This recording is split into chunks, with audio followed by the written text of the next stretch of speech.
Welcome back again to my YouTube channel, J.O. Bits. And gagawa tayo ng fan art na dinededicate ko kay Akira Toriyama, ang creator ng Dragon Ball Z. Isang masamang balita ang namamayagpag sa mundo ngayon, hindi lang sa mga anime lover, pati na din sa mga legit Dragon Ball fan simula nang inere ito sa telebisyon. Ako, bilang isang artist, ay nalulungkot dahil sa balitang ito. Ngunit naisip ko na lahat naman ng bagay ay may ending, di ba? Siguro ang edad na 68 para kay Akira Toriyama, creator ng Dragon Ball Z, ay ang wakas ng kanyang kwento sa mundo. Hindi rin maitatanggi na ang Dragon Ball Z ay isa sa mga anime na inaabang-abangan ng mga bata noon sa TV. Hindi katulad ngayon, dati may maririnig ka pa na sumisigaw sa ulan. Kinukuha ang impresyon ni Goku na nagtatransform as Super Saiyan. Or ang signature na Kami-Kami Wave nito na ginagawa pa rin ang bata hanggang ngayon. Up to this day, sikat pa rin ang Dragon Ball dahil sa mga bagong labas na form ni Goku na SSJ Blue at Ultra Instinct. Sa katunayan, dahil kay Akira Toriyama, kaya ang anime ay mas sumikat pa sa buong mundo.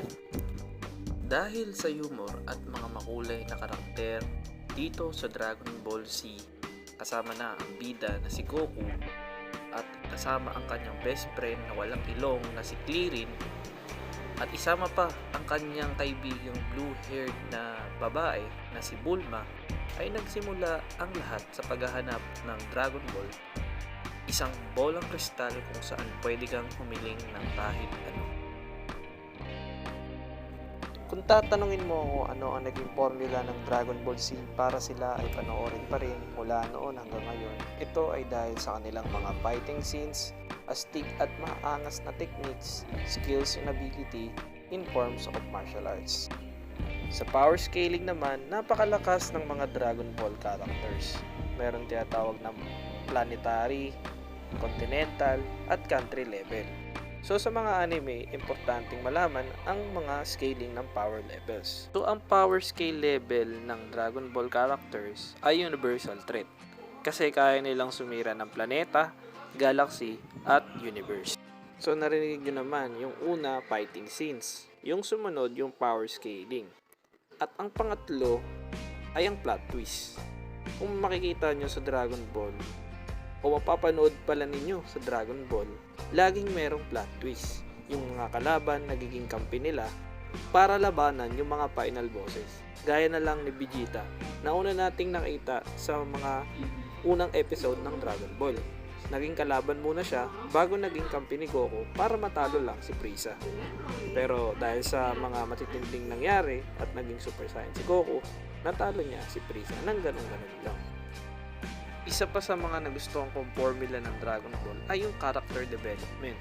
Makikita natin na masama si Vegeta, pero naging mabait din siya at nagkaroon pa nga ng pamilya dahil kay Bulma. Nagkaroon siya ng anak na si Bula.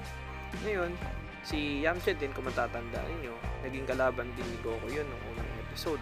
Pero naging kampi niya na rin kalaunan at naging kaibigan pa nga. Plus, yung walang katapusang training para lang maging malakas at tumalo pa ng mga malalakas pa ulit na kalaban tapos training ulit para maging malakas. So ganun umiikot yung istorya ng Dragon Ball. Pero ang pinakaunang formula talaga ng Dragon Ball is yung maghanap mismo ng Dragon Ball para sa mga wish at personal interest. So parang naging tool lang siya para magkaroon ng kwento si Goku at ang kanyang mga kaibigan. So napakalupit talaga at napaka-genius ng ating sensei na si Akira Toriyama para ibigay ang kwentong ito sa mundo. Ito pa nga ay nagbukas ng maraming pinto para sa iba't iba pang anime gaya ng One Piece, Bleach at Naruto.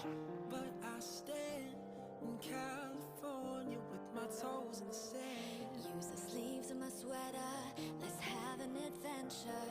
Head in the clouds, but my gravity centered. Touching my neck, and I'll touch yours.